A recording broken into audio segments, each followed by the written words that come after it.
By the quiet riverside, a solitary black woman walked slowly, a bundle of firewood on her shoulder, each step heavy with the burden of silence and survival. Then a scream. A white boy, no older than 10, was struggling in the rushing water. Without a second thought, she dove in. That act of courage became the beginning of a new lifetime, of love, of sacrifice. Against all odds, and despite the whispers of prejudice, she raised the boy as her own, and years later that same boy came back with something no one dared dream. The river shimmered beneath the late afternoon sun, its golden surface breaking gently around smooth stones and drifting leaves. The air smelled of damp earth and moss, tinged faintly with the warmth of wood smoke from the distant village. Birds chirped in the treetops, and somewhere upstream a frog croaked lazily, as if even it felt the hush of the coming dusk. Clara Lewis adjusted the weight of the basket on her hip, wiping the sweat from her brow with the back of her hand. Her arms ached, her feet throbbed, but her spirit, quiet, enduring, was steady.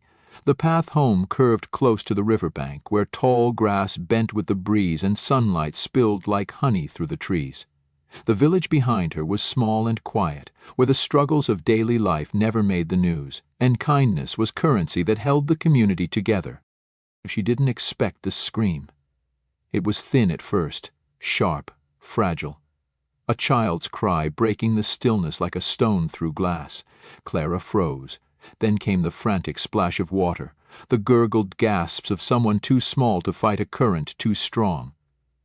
Her eyes darted toward the river.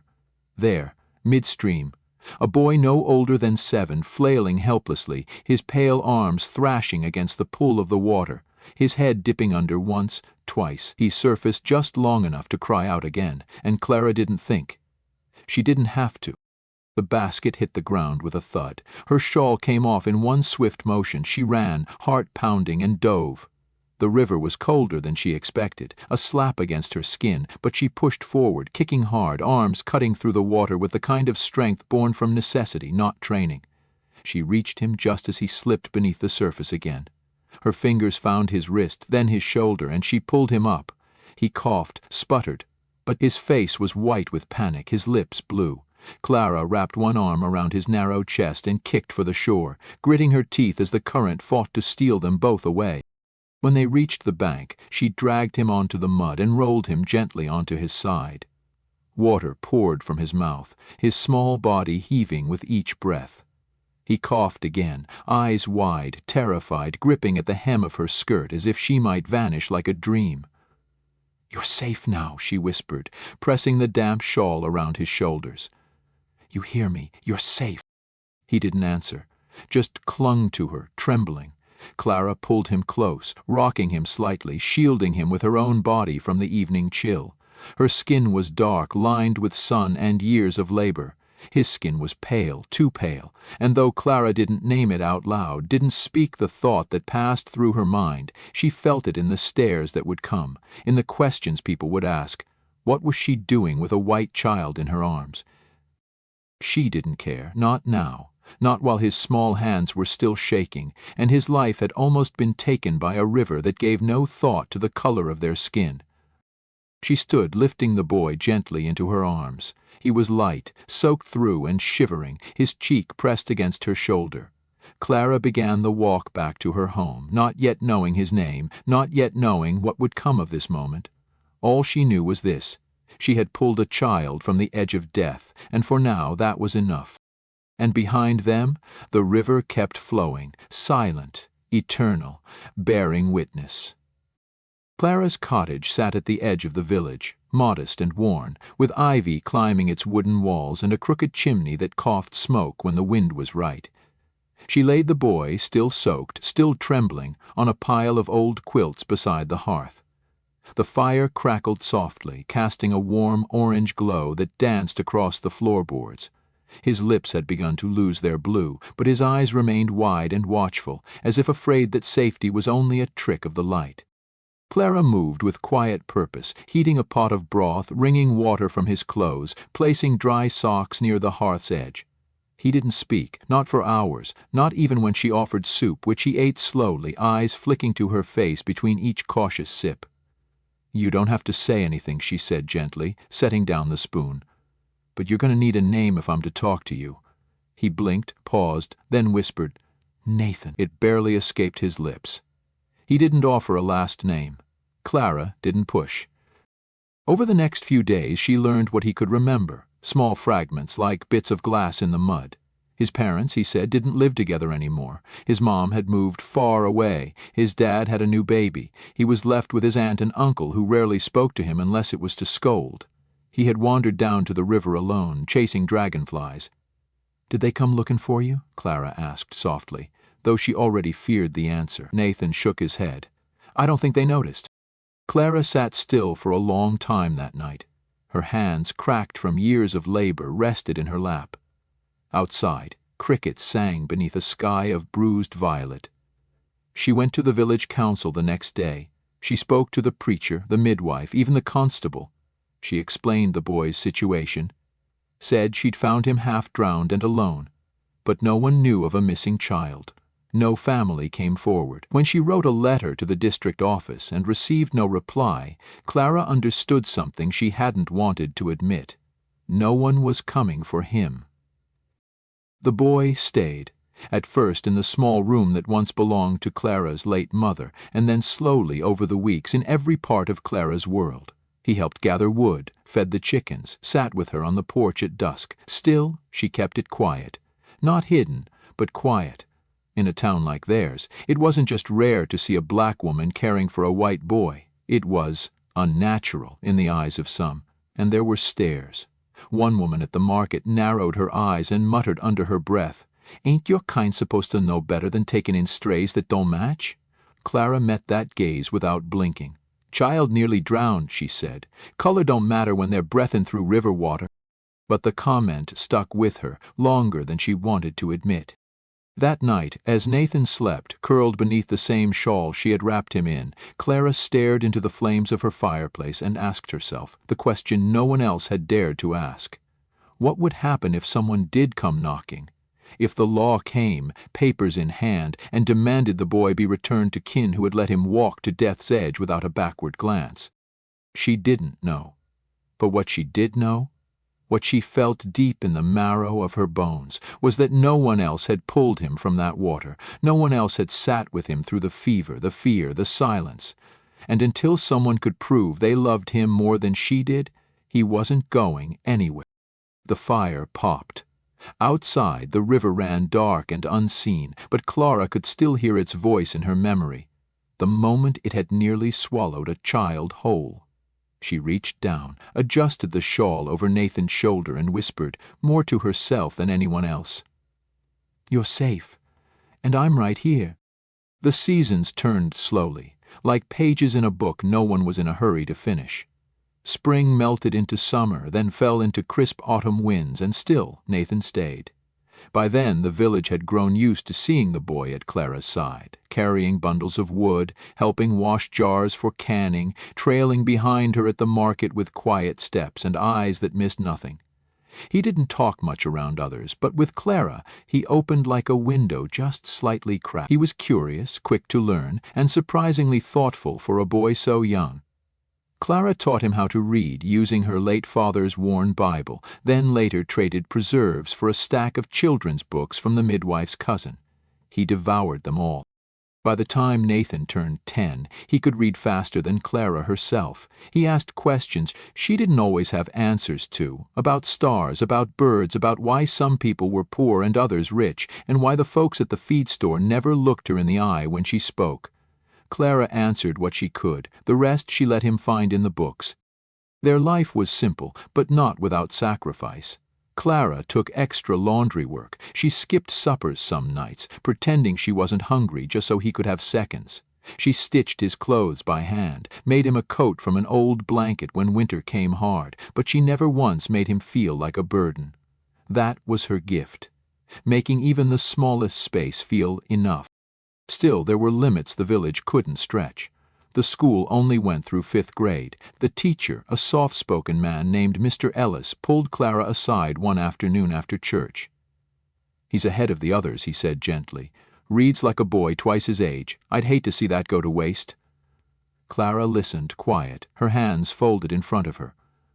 "There's a scholarship," Mr. Ellis added, "in the city, for gifted students from rural areas. I know a woman at the board. She owes me a favor." Clara didn't answer right away. That night she sat on the porch alone, watching Nathan chase fireflies with a glass jar and that too big coat flapping around his knees. He laughed when he caught one, held it up like treasure, like light belonged in his hands. And just like that, she knew. It took weeks to prepare. Mr. Ellis helped with the paperwork, smoothed out the legal questions with language that bent the truth without breaking it.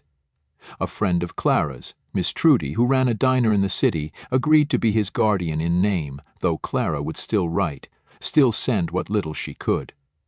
Nathan didn't want to go, not at first. "I can learn here," he said. "I don't want to leave you," Clara smiled, brushing hair from his eyes. "You got more in you than this town can hold," she said. "Don't let that go to waste, 'cause you're scared." The morning he left, Clara packed his bag with a notebook, a pencil, a wrapped biscuit, and the old brown shawl, the same one she had wrapped around him the day she pulled him from the river. "It smells like home," he whispered. Clara pressed it into his arms. "Then keep it close," she said. "And remember who you are." When the bus pulled away, she stood alone at the edge of the road, the dust settling around her boots.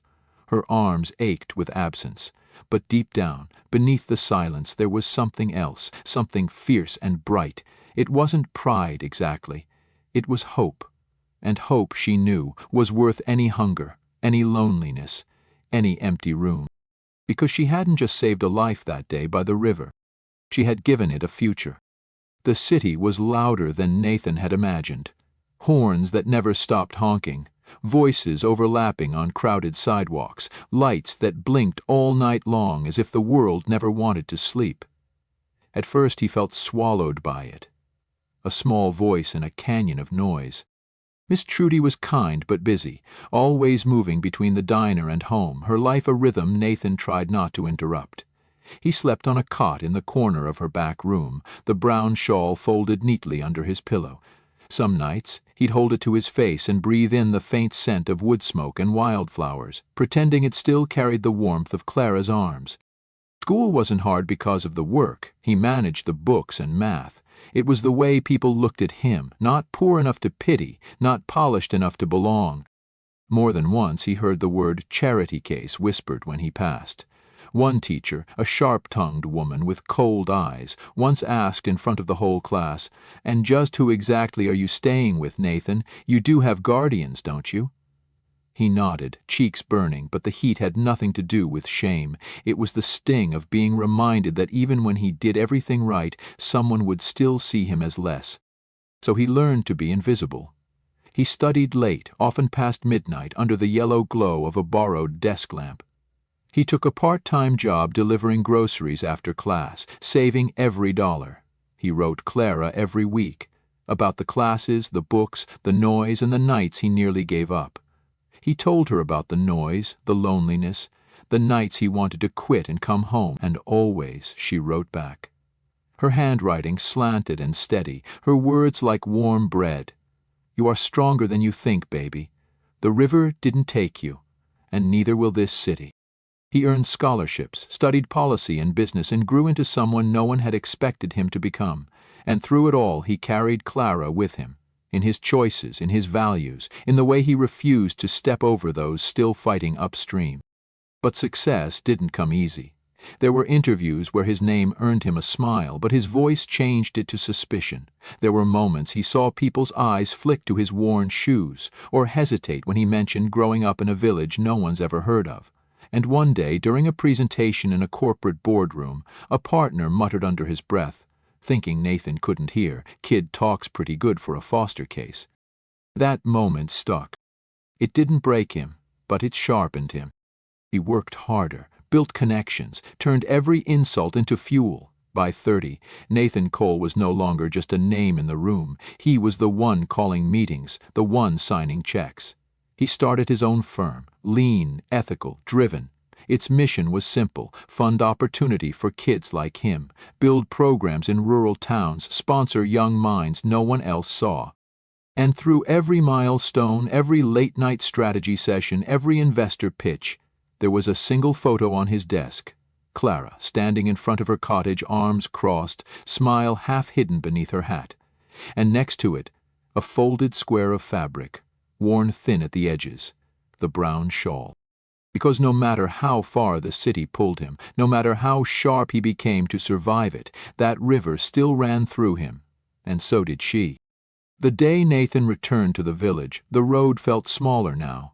The trees leaned like old friends, and the air hummed with memories. The tires of his rented car crunched over gravel as he slowed near the old wooden sign, still chipped at the corners, still painted by hand. Time had moved forward, but here things held on. The same crooked fences, the same garden gates with squeaky hinges, the same hush in the air that seemed to honor the quiet lives lived beneath it. And then, at the end of the lane, stood the cottage. It was smaller than his memory, or maybe he had just outgrown the boy's eyes he used to see it through. Smoke curled from the chimney. A familiar woven rug hung over the porch rail to dry. He parked the car and stepped out, heart hammering in a way no boardroom had ever stirred. And then the door creaked open. Clara stood there, older, slower, but unmistakably her. Her hands, once steady and strong, now trembled slightly as she held the screen door open, eyes blinking against the afternoon sun. For a second, she didn't move, didn't speak. Then she said his name, low and soft, as if testing whether it could really be him. "Nathan?" He crossed the yard in 3 long strides and folded into her arms. Her embrace hadn't changed. It still wrapped around him like it had that night by the river, like it had every time he'd written home and imagined her reading his words aloud by the fire. He held her tight, afraid to speak, afraid he might fall apart if he did. And she just said, "You came back," like she'd known he would, even if she never expected when. Inside, the house smelled of dried herbs and warm dust. The table was set for one. A kettle hissed softly on the stove. Nathan sat across from her, watching how she moved a little slower now, how she paused to catch her breath. He told her everything, not in one breath, but in pieces. About the city, the nights he wanted to quit, the times he remembered her words and kept going. About the firm, the programs, the kids. She listened, nodding, her eyes shining with unshed tears that caught in the corners and refused to fall. Then he reached into his coat pocket and pulled out a small folded cloth. It was worn thin, edges frayed, but Clara recognized it instantly. Her fingers touched it like a prayer. "You kept it?" she whispered. He nodded. "It got me through more than you know." He stood, offered her his hand, and said, "I want to show you something." They drove past the winding fields, past the church and the schoolyard, until they reached a small hill near the river's bend. A house stood on the hill, modern, warm, with wide windows and sunflowers swaying in the breeze. Clara stared, confused. Nathan turned the key in her hand. "It's yours," he said quietly. "You won't have to work anymore. You won't have to worry about the cold, or the roof leaking, or anything." She looked at him, eyes wide, hand to her mouth, as if the breath had been stolen right from her chest. "Nathan, I never—" But he shook his head gently. "You gave me everything. This is just me catching up." He led her around back where a modest building stood next to the house. A school. Clean walls, bright windows, a carved sign above the door that read, "Clara Lewis Learning Center." "So no child here," he said, "ever has to wonder if their life is worth something. So they'll know it is, because someone believed in them." The moment hung heavy between them, and Clara finally let the tears fall. She reached up, cupped his cheek with her hand, and smiled the kind of smile that could crack stone. "You were never mine by blood," she said, "but you've always been mine by heart." And in that golden hour, with the river singing low in the distance, Nathan realized something he hadn't dared to name until now. He had come home, not just to the place, but to the beginning of everything that had made him who he was. The opening of the school brought the village to life in a way it hadn't known in years. Children ran through the halls with wide eyes and sharpened pencils, their voices echoing with laughter and the kind of questions that meant they believed the world might actually listen. Nathan stood in the doorway most mornings, offering a nod, a high five, a word of encouragement. And Clara, she watched it all from her garden, wrapped in a warm shawl, a new one Nathan had given her, though the old brown cloth still rested on a shelf inside, folded carefully like scripture. She never said much about the school's name, but the first time she walked past the sign that bore it, she reached out and traced the letters with the tips of her fingers, as if confirming they were real. One afternoon, while Nathan was helping paint the benches beneath the oak trees behind the center, a boy approached, maybe 10, with grass-stained knees and a serious expression that didn't quite match his age. He held a wrinkled notebook to his chest and looked up with wide, curious eyes. "Mr. Cole," he said, "is it true you weren't born rich?" Nathan set down the brush, smiled. "Very true." The boy hesitated. "Is it true you used to live here and didn't have a daddy around?" Nathan nodded, more slowly this time. "That's true, too."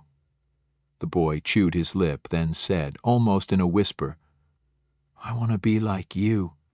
Something caught in Nathan's chest. It wasn't pride. It was something heavier, something deeper. He knelt, eye level with the boy. "Then start by being kind," he said, "even when it's hard, especially when no one's watching. That's where it begins." As the sun lowered behind the trees, casting long shadows over the grass, Nathan walked home along the path by the river. It glittered like it always had, like the day Clara had pulled him from its current, breathless and shaking, too small to understand what had been given to him. He paused at the edge, crouched, and let his fingers trail through the cool water. For a moment, he closed his eyes. The world felt still. He thought of every night he had spent, hungry, tired, invisible. He thought of the letters he'd written in the dark, the aching silence of homes that weren't really home. And then he thought of Clara, of her hands, her voice, the unshakable love that had filled the spaces the world left empty. She had saved him. Not with money, not with grand speeches, but with presence, with patience, with faith.